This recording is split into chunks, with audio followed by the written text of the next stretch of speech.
But be that as it may, I'm going to make it very short. My elevator speech is two things. You know, people used to come up to me sometimes, especially white people, say, "And what do you do?" And I say, "I'm an exorcist." Nice, nice. I was working for Volunteers of America at the time as a case manager. And then before I'd hold them, before they jump back too far, I say, I'm a demon chaser. I work with America. I help to put to bed America's worst nightmare. Poor, black, and some white men and women whose lives have been affected by mental illness, alcohol dependence, substance misuse, and racism. Wow. And I worked at the New York City Department of Corrections for 20 years. Rikers Island, all of them, the Bronx House, Manhattan House, 10 years in the Tombs. So in that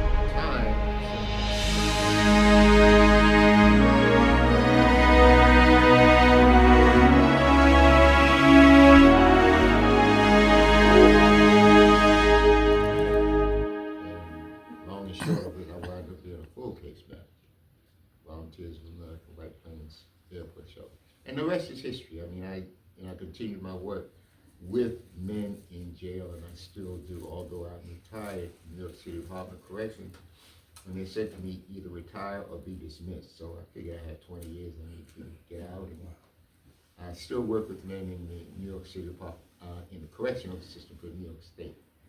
And I worked with the changing of the Rockefeller drug laws, off the rock, changing drug policy of one of public safety to one of public health, and began to teach and letting people know that drug addiction, alcohol, and substance abuse is a mental illness. We didn't cause it, can't cure it, can't control it. The idea is to educate people, and we were able to do that. And one of the last things that David Patterson was able to do was to sign the law that made the Rockefeller, that really did away with the Rockefeller drug laws. And now you have what is known as a little bit more humane alternatives to incarceration. But we could go on and on. But then again, I'm also 35 years in New York City, Al-Anon, because my life has been affected by someone whose life has been affected. And I realized it's not that person, but it was a whole community, a whole family. So, and that's why I wrote a book, Applying Alcoholics Anonymous Principles to the Disease of Racism. But I wrote it only based on a paper, because I had to do that in order to get my qualification. But there's a flyer here, if you're interested in learning more about what I do. I'm strictly, my ministry now is moving in the direction of dealing with the organization that started all this process, and that is the Catholic Church of Rome. Yeah. So I do that in terms of education. I've somehow enabled the Cardinal Archbishop to send my book to Rome, Applying Alcoholics Anonymous Principles to the Disease of Racism. This is a visual of a report called for restitution, reparation, restorative justice, beginning in the Roman Catholic Church, that which started the exploration and exploitation of the two papal bulls, Nicholas V and Alexander VI, divided The paper bulls. Papal bulls that started the whole thing. It's the reason why we're here. But also, and I'm going to stop, you shouldn't have started me. Well, there's actually some questions I want to ask. Yeah, but I'm going to say that people say the Catholic Church is a racist institution. It is not a racist institution. Catholic Church in Rome has always been against the slave trade. And I got documentation to prove that. It is the American Catholic Church, the bishops in America, who chose not to allow African American men to come in their seminaries. That is, and also, I have it all documented. So the issue is the issue of dealing with racism in the church. As I told the Cardinal Archbishop, the same thing. We have to deal with the issue of racism, the elephant in the room. And I did 4 presentations. He asked for 4, and that's a visual of the presentation that I gave him. If you want to see it, those are the days to see it. Also, he sent the document. It's now in the Dicastery of Rome. I didn't know how to speak. It took me a month to say that word. To be reviewed by, and I have the letter to show you. I have all that documentation in the presentation. Because the issue is racism. It began in the church, and we have to deal with it before to restore our humanity taken away by the papal bulls. We need to understand that as a result of, how shall I say it, the first market was a commodities market. I have a Leo, we about to lose you? Yeah. So I have a question. Patient waiting. No, that's a perfect reason. Thank you. 2 or 5, 6 more. You added much Okay, to so- this. Thank you. this Yeah. morning. Oh, this is just for me. See you later. I was have to great to give see this him. caveat. I was in the Archdiocese of New York when they restored the diaconate. And he's been a deacon clergy for 48 years. I'm not going to tell you his age, he'll tell you his age. 12, all but 12 of my 90 years That's have right. been in the Catholic Church. Right. 48 of them as a permanent. Oh, 90 years And, old, and he wow. might be the oldest clergy in the Active Archdiocese of working New York. Catholic Active clergy. clergy. Actually, still. He looks like The he's in his question- 50s. question I wanted to ask you was, simply, given what you've dealt with, what you've been focused on, what key changes would you like to see made in our society that could help alleviate some of the issues that you've been involved in? Well, I guess you might say I've already started the process. I started it with the men in prison because, as I tell them, you are our hope in the community. I tell guys that. The first thing I tell them, I says, you are our hope in the community. You're the only one the kids are going to listen to. Right. So and also, it's time for you to stop being a commodity, all right? And you're at rock bottom and the only place to go but up. So the whole process has to do with education, okay, motivation, and advocacy. That's what I've learned when I worked with the Rockefeller drug laws. You have to educate the people. Once they're educated, you motivate them. Then once they're motivated, you're ready to move in terms of action. I started a process called POLE. Tell the guys you got a plan, organize, execute. That's basically what I do with those men. And I'm going to really stop now. Seriously. I went have to- one question. I went to a funeral. Where was the funeral this past? Yeah. So that's where you can tell how old we are. Not, The NAACP. Oh, Hazel Dukes? Hazel. Hazel Dukes, right? Yeah, that was 2 NAACP. days ago. I was walking in the audience, and this man got in front of me, and he embraced me. He said, "Oh my God, you don't remember me." Whenever a person says you don't remember me, I automatically know what happened to them.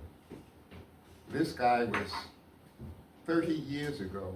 He was on Rikers Island when I was in Jackson, New York City Department of Corrections. He's now a member of this church. He's now also a director in terms of music. In other words, he's become a dream maker. That's 30 years ago. I remember 30 years ago. Yeah. And those are the kinds of things once in a while. So that's what I do. Call it the dream maker. That's basically, and I'm looking at all of this, how the Holy Spirit works. See, that's the other piece. Ted Parker and you all here and what is happening here. We have a young man, and you know who it is, William? Mm-hmm. We know who we're going to refer them to. Mhm. This is the African American community. We are traumatized. We've never, as a group of people, I don't care how rich or how much you've made it, but we're all traumatized. We've never had treatment for this disease called racism. And that's why I founded a group. The room is called the Recovery Room for the people affected by racism, just us. But we're on the road to recovery. This is, it's not perfection, it's about progress. And this is fantastic. I still can't get over it, that how all of this is coming together for me, not just for me, but for us all, you see, because we have to join together. And I said before, and especially you as a lawyer, oh my goodness, I want your card. Oh, Lordy. Uh-oh, you're in trouble. We got a tale, and it's a story, we got a tale of two cities. Two men in the criminal justice city. One rich, white, powerful, convicted felon, impeached 3 times. And a what do you call it? And a sexual predator. Oh my goodness. And another poor black man a member of our church, who is in the New Jersey jail system and has been going back and forth to trial and no court and no trial. For 8 years. Now 9 years. $3 million bail. We were able to get it down to $1.5 million. We were able to put together the failure of his court-appointed attorneys, which is criminal. Yep. The judges have already ruled that the inappropriate behavior of the prosecuting attorney, who's still the same prosecuting attorney, and the police, and this man is still in the jail, and we were able to put our twos and fews together to get him a lawyer. So, hopefully I can speak to you, but Yeah, I mean, I'm not a criminal defense attorney, no, but but it's okay. you know, what was he charged with? Murder. Murder is murder. This is in New Jersey? Conspiracy, yeah. No, it happened here in It was here, but it's being prosecuted in New Jersey. yeah. But I don't want to take away any Yeah, more of no, your all time. right. But Yeah, we yeah. can. She had a question. But go ahead. Yeah, I just wanted, because you said you're 90 years old. I am. Yeah, and you've been living in the community. So what do you think caused people in the community to be in so much drugs and allow, like I live at 113 and St. Nick, and it's all these young guys, they're just outside selling drugs. There's a kid in my building, when I moved to my building, he was 2 years old. He's outside selling drugs, coming upstairs to his mother's house. Now, what do you think causes this in our community? It's all these young boys, they should be in college, they're on the corner selling drugs. What do you think causes this? It's sickness. It's basically a combination of things. And you all as psychologists and psychoanalysts, I can tell you, it's a disease that's affecting our young people. And interesting, the educational system in America, public system in America, has failed, basically. I was, the 20 years that I was in the jail, it was rare that I could find a man who could read more than 3 lines of scripture without stumbling over the words. And usually you asked him, what was your 10th grade or your high school dropout? So I put this other question to you. With all the other things of growing up, with no direction, and all of a sudden I got a kid. So what am I gonna do? No job, no education, what am I gonna do? And the other thing are the gang, which offers the first fellowship that many of these young people allow themselves to be. I know because I was part of that system, And if I was one of the last fighting guys in 134th Street, but that's another story. But it was this church and people in the community and a community center called the Harlem Boys Club that saved me, okay? And of course the Catholic education. My grandmother put me in this Catholic school in 1947. This school here? This school right here. So you like 47, Jacqueline. 1949. Jacqueline also went to school here. Yes, Jacqueline? I'm the class of 1949. I'm not gonna give you Yeah. So, yeah. There's, if you look at who's incarcerated, many of those young men started getting in trouble by the 3rd grade. It goes back to the conversation we were having last night in our clinical session. There's undiagnosed learning disabilities, and there's an extraordinarily high correlation with people who have learning disabilities and people who are incarcerated. The other thing you'll see if you start to look at who's our jail population, there's a very high correlation between children who were sexually and physically abused Yes, and absolutely. people who eventually end up in our All the system. above. Yep. All the Dorothy, we're finishing up in 10 minutes, if you want. And What time is I'm it? going to ask Father Ted to give us a final Okay. prayer. But before we get there, I just wanted to ask if, Very as we're interesting. here in the honor of Steve, if anyone has anything else that they want to share about Steve. I'll piggyback on Yes. what you were saying. How you come to certain things. They knocked on your door and said, "Why don't you do this?" You had one path, and you chose to take this path. Yeah. And I originally was going to be an actor and a singer, right? And I came to New York. I had a great career in California. I was acting all the time. I never went without work.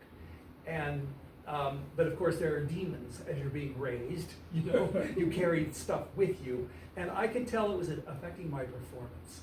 And I would be in performance, and I'm going, "Boy, you suck. This is the worst thing I've ever seen you do." I'm like, "Can't help. That's not helping." And there was also self-medication along the way. You know, it starts out like, "Well, let's go out after a party, after a performance, have, you know, a couple, and the sun is coming up," and I'm like, "Whoa, what happened?" And I come to New York, and the abuse had gotten to such that my liver could not keep up with the poisons that was circulating in my body. And I began to manifest those poisons as feelings, impressions, stuff was happening to me. I was telling Beth that the thing that drove me to Stephen was I'd be on a subway platform and know that something inside of me was about to throw me in front of the next train. And it wasn't me. I'm like, what? So it was at that point I discovered that the tremendous amount of dissociation. This tremendous dissociation. I went, a good friend of mine was in therapy with another Steve. I saw him and he goes, "Harrison, my dance card's full right now, but I've got somebody for you. I think it's gonna be a perfect match." And that's when I met Steve A.Kurtz. Well, he was with me through thick and thin, a lot of this stuff. We all know what goes on in therapy, you know, and then the self begins to emerge and it ripples through the rest of your life, right? I want to put a spin on how you see a transformation with your analysis. A friend of mine is a singer, University of Montana, 1960s, early 70s. She went on to have this wonderful career in Europe, I was telling you. Diva, La Voce, brilliant voice. And her child got ill. I mean, she was doing everything. Her child got cancer. And she's a mom first, and then Asians couldn't depend upon her. So she came back to US, went into academia. She calls me up one day and she goes, "Grady," my last name, Grady, are all last names in college. "Grady, would you come address my students? Just tell them about what you learned, acting teachers." And I said, "What am I gonna talk? Sure, why not? Chance to see you, we'll do some singing, this and that." And that's when it began. That was about 35 years ago. And every year, this is my first year not doing it because she retired, I would go to this university in Western Pennsylvania and I would give master classes to the vocal, all the kids who were going to be either teaching voice or they were going to perform. And it was at that point that I began to develop this method. Oh, everybody's got a method, right? So it was based on, as my good friend Pablo Picasso would always say, steal from the best. Steal from the best. I had acting teachers in New York that were brilliant. Singing teachers coast to coast, brilliant. And as I'm hearing these young people perform, something's happened to me. And I'm hearing stuff that I don't usually hear. And at first I didn't think anything of it. But then I would see the young person and I would go, "So what's with that shoulder?" And they go, "What do you mean?" I said, "Does this hurt or does that hurt?" "Well, it's kind of tense." Okay, keep it there. "What about that tension?" Can you talk to me about that tension? What does your shoulder say? And I just let my imagination just go nuts. Well, I think it has to do with this or that or that or this or that or this. And at this point, I would signal the pianist. And this is beginning aria, right? This is okay. I don't want to hear from you. I want to hear your shoulder. You know, and so all of this, and after 35 years, I can get to a person to a feeling tone. And by feeling, it's that time when you're with your shrink and, well, there was that time. Begin the aria. And I go, this is what I want to hear sing. I don't want to hear you. I want to hear this. And out it comes. And the weird thing is, it would be nice if it were just, my gosh, that performer is really going through this right now. This is really happening to them. Okay, that's great. Here's the icing. Acoustically, the physics change in your throat. The flesh softens, making the sound more mellow. The bottom drops, you got another space down here, and your palate will rise. So it's like, that is where we want to get, and they can do it. And it's like, and then the thing is, I also play left and right brain games with them. Shut off the left brain. You know, Deaconess, you got up this morning, you took a shower, you got in the car, or whatever, you said hello to the loved ones, you watch me. You stand on the side of the street, and down comes a herd of elephants. We have just switched from the left brain to the right brain. And the right brain's going, what the heck is going on? Do we know how to solve this? What do you do? And that's what I engage the right brain. Creativity. I'm winding it up. See, I knew I don't do If we want to focus on Steve, we're going to finish by one. And so thank I'm you for this gathering- I'm opportunity. gathering that he absolutely was right there. Oh, with he you with all invented of this. I am merely the vessel based upon how I perceive how he worked. That's Okay. it. That was it. Thank you. Like, be like that, because we, in ways, our ways, are like that too. Yeah. Absolutely. Yeah, and the depth of your perception of it says something about how wide your area is of taking in differences in people. I mean, his is pretty wide and deep. So, you know, he was paying attention. That's what I would say. And he knew, I think that's every therapist's task. Yeah. Is to pay attention and to see, to expose yourself to what you see the other person's It's those experiencing. other ears. Yeah. They've Okay. got those other ears. Not the third ear, yeah, but to expose yourself to what the pain is that the person before you is experiencing, rather than to turn away from it, or well, that's your problem. They may help you deal with your problem, rather than this is our problem in this life. And I think that's his secret. But it's not a secret. I think every therapist should be that. And a good one is always like that. A good I'm listener. not scared of you, because I've been there too. Yeah. And I'm not afraid to meet it. That's especially that part. Well, I hope that at some point in the not too distant future we'll be able to hold gatherings like this in the Institute's coming new headquarters, our clinical operation on 110th Street, which will be more clinical than Institute, but it will still be able to host, you know, events, and we'll be able to bring people in from the community.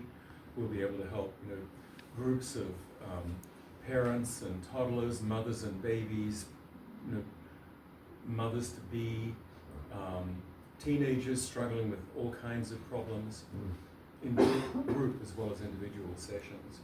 But it'll give us at last, you know, as Ted was saying, we don't the Institute without a building. This will really give us a location. So we're on the cusp, but it hasn't happened yet. I'd like to say something from a slightly different. I guess for the therapist to get in touch with the love capacity in himself is often stifled, and which draws the therapist to working with the patient in the first place. And of course, the way in which the patient's been stifled in terms of his life experience, whatever it's been, has undermined self-respect and done all kinds of terrible things. And the two people together are working on a way to become more human and more liberated from their fears and all the things that have been undermining. And the way you talked about that, the institutes, the people involved, as the early people that HFI were, psychiatrists and psychologists and business people and psychoanalysts like me. Well, I was originally an English professor, and I worked 30 years at City University and retired. And all that time, I was training as a therapist. So when I did retire, I already had a practice. And one of the people that Steve knew was one of my literary colleagues who said, you know, there's this institute up there that needs people like you.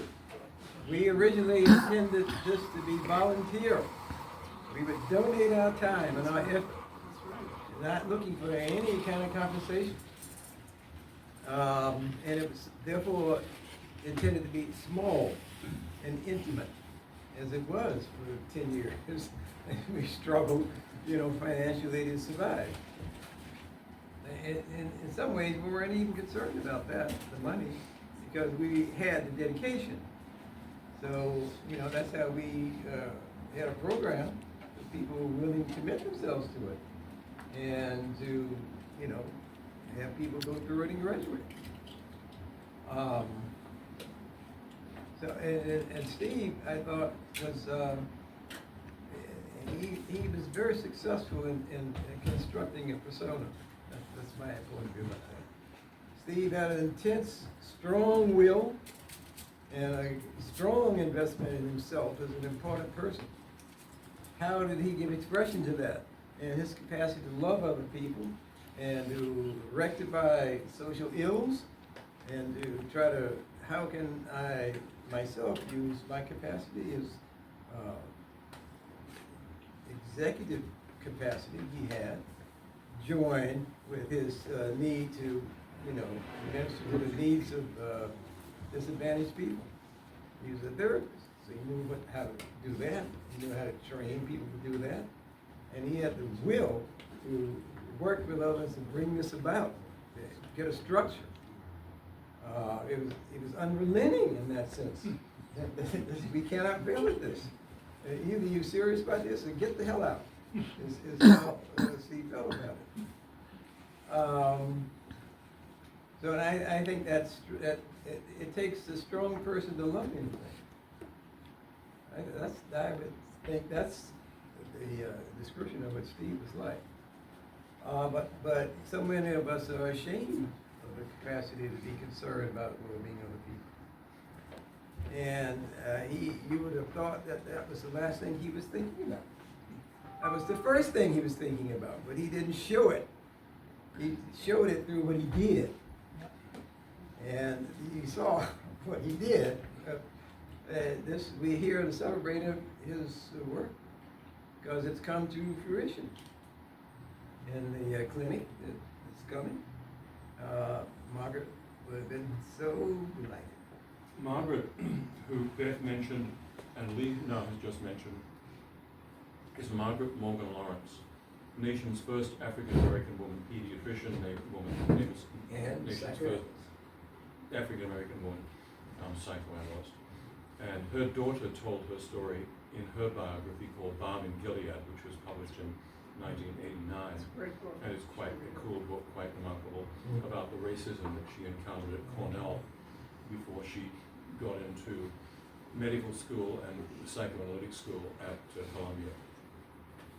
Well, that part, Father, Head, blesses your capacity to extend the loving concern and Jesus animates it in you. People like me is the attempt to try to love people because love is a good thing, period. And you awaken that today. You know, you put me on the spot there. Yeah, I mean, it was one of the most moving services I've ever attended. This service just now. This service just now, I was thinking about the emphasis on the necessity of love, not the necessity maybe, the experience of love, being able to love. God is love. Whatever your orientation, spiritual orientation is, the loving concern for your for the others, your brothers, is the thing that guides us in this life, and ensures, the capacity to interact with each other. That somewhere we can get past our selfish concern for promoting ourselves at somebody else's expense, and see how we all in something together that should work for the well-being of everybody. And I think